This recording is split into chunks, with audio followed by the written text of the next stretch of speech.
après ce qui s'est passé à Nottingham bi ñu gagné forcément yaa ngi waxu Ismaïla Sarr déjà de l'ombre à la lumière am na ñuy wax temps yi beaucoup de journaux ñu ngi koy titré par rapport à ça est-ce que tey Ismaïla Sarr on peut dire que tey moom c'est il a retrouvé quand même son meilleur niveau est-ce que Ismaïla Sarr actuellement jàpp nga ne fi mu ne c'est l'Ismaïla Sarr bi nga xam ne moom qui porte actuellement l'équipe nationale. Non, Ismaïla Sarr a toujours eu un excellent niveau. Moi je l'ai dit et je le répète, le seul problème d'Ismaïla Sarr c'est la régularité.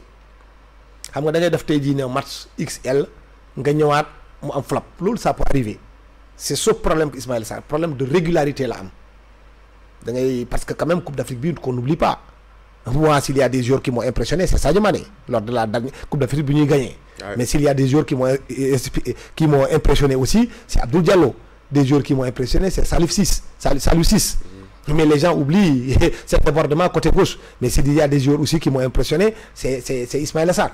Ismaïla Sarr, lors de cette Coupe d'Afrique-là, mais il a été époustouflant à tout point de vue. Il a d'une blessure. Exactement. Et puis là aussi, la fédération a bien joué.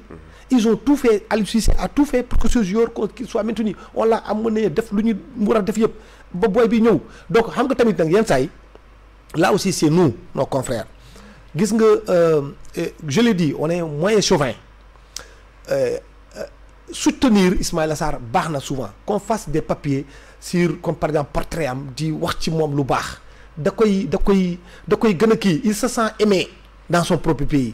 Li bon ci joueur c'est que gis nga Argentine mais il faut être en Argentine. Si vous avez une fois été en Argentine, vous vous rendrez compte à quel point Maradona est un dieu entre guillemets. C'est un dieu. Moi, j'ai eu la chance d'être en Argentine quand le Sénégal remportait l'organisation des Jeux Olympiques de la jeunesse en 2018 à Buenos Aires. Mais tu ne restes pas une semaine sans pourtant qu'il y ait une émission sur Diego Maradona. Donc, da ngay fexe aussi journalistes yi qu'ils parlent de bien de Ismaïla Sarr, de bien de Sadio Mané, de bien de Kalidou Koulibaly. Et puis surtout, on a des joueurs quand même qui sont des champions mais qui ont aussi un grand cœur. Kalidou Koulibaly, ce qu'il fait à Ngano chez moi là-bas dans le Fouta. Mais j'aurais bien aimé que ça fasse tasse d'huile. Sadio Mané fait la même chose. Et j'ai vu beaucoup de joueurs aujourd'hui qui le font. Ils ne passent même pas par des fondations. Donc c'est leur argent direct qu'ils prennent, qu'ils investissent. Et on a aussi la chance d'avoir des binationaux. Je n'aime même pas ce terme-là. Moi, je trouve que souvent, j'ai comme l'impression que Kalidou Koulibaly aime mieux que moi, qui suis natif du Sénégal, natif du Fouta, plus que moi, le Fouta. Idem pour Abdou Diallo. J'ai vu ce monsieur-là en plein Covid en 2022, quand je partais régulièrement à Tazidar Garden, qui faisait office de tailleur de Lyon. Tout le monde rentrait dans sa chambre parce qu'on avait peur de cette Covid-là.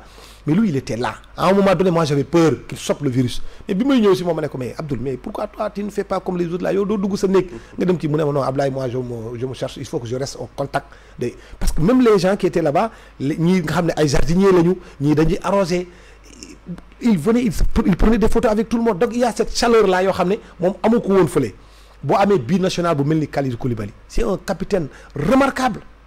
Je peux te donner aussi un autre exemple. La dernière fois quand on est parti à Benghazi, et ça je peux faire cette révélation là bi ñu nekkee bi Benghazi, il a pris son argent en catimini mu jox ko un fédéral mu ne ko match bi bu jeexee va acheter tel kenn mun naa ko wax fi tey personne ne savait que c'était lui. Et c'est pas la première fois qu'il le fasse.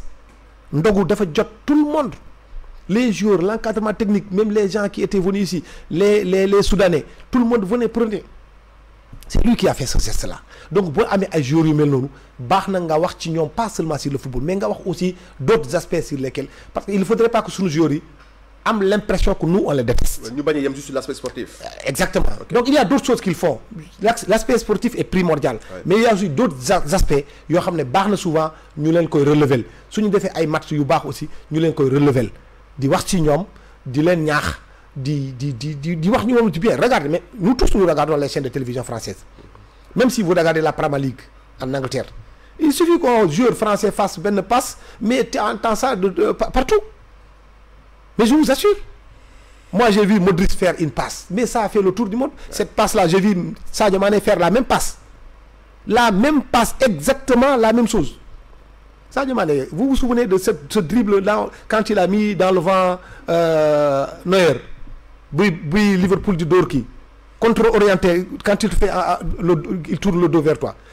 Mais ça, c'est des images, ça doit faire le tour du monde. Mais il ne faudrait pas que européens yi bu ñu defee benn geste bu ndaw ils nous bombardent de trucs et nous chez nous quand il y a des gens on n'en parle pas. Je ne dis pas qu'il faut occulter ce qui ne va pas. Il faut en parler, c'est bien. Mais je dis souvent aussi, ces jours-là ont besoin, exactement, ils ont besoin de lumière. Il faut qu'on les mette en avant. Une prestation de Eliman.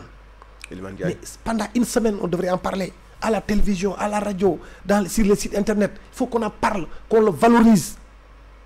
Qu'il se sente aimé. Habib Diarra, c'est la même chose. Mais la prestation d'Edouard Mendy, regardez ce match extraordinaire qu'il a fait. Nonobstant son erreur sur le but d'ouverture. Donc, il y a aussi souvent, Barnati.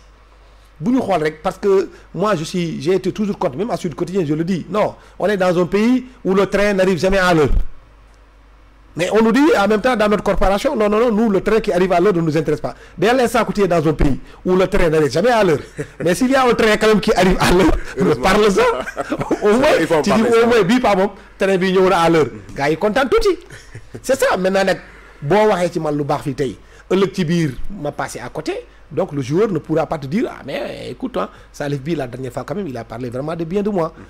Mais bon cette fois-ci je dois reconnaître que franchement mes statistiques là c'est du n'importe quoi donc je dois redoubler d'efforts.